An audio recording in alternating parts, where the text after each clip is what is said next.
2012 gold medalist, 2016 silver medalist, world record holder, and arguably the best breaststroke swimmer the continent of Africa has ever seen, Cameron van der Burgh. Cameron, thanks very much for your time. 2017, how's it been for you? 2017 has been a great year for me.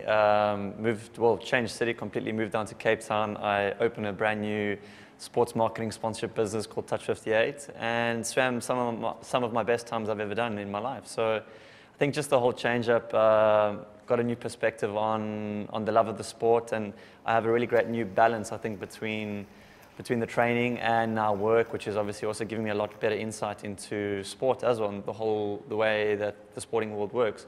Cameron, as one of the most successful swimmers who's been locally based, I mean, you must have been tempted at some time to go overseas, or, I mean, the recipe staying in South Africa has worked for you in your career, and you've got the medals and the world records to show that, but was there a time where you were maybe tempted to make a move overseas?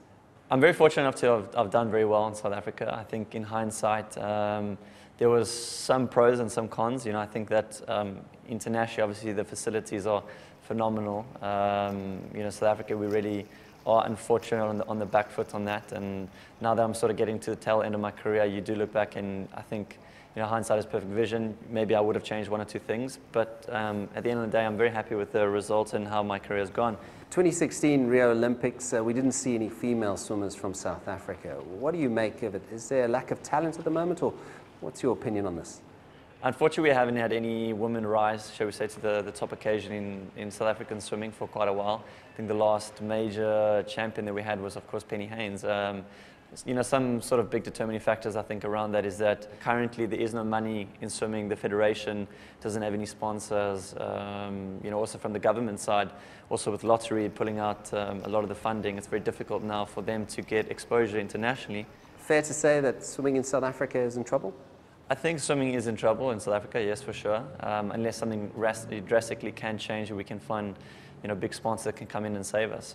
As you said, you know, it's difficult to be able to run programs, you know, and actually put in proper infrastructure when there's no financial underlying support there. You know, you can have the best of intentions, but if you cannot execute that, then you can't actually see through these future champions and find them and refine them.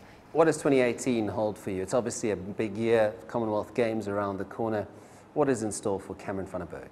2018 is the year of the Commonwealth Games, so that's obviously a big one for South Africa. I'm really looking forward to that. Gold Coast should be a lot of fun. You know, we have a little bit of tight competition with the Aussies. So, but yeah, as I said, you know, training is going phenomenally well. I'm very, very excited and very happy with the place that I am right now. Cameron van der Burgh, thank you very much for your time. Have a wonderful festive season and all the best for 2018. Thank you so much.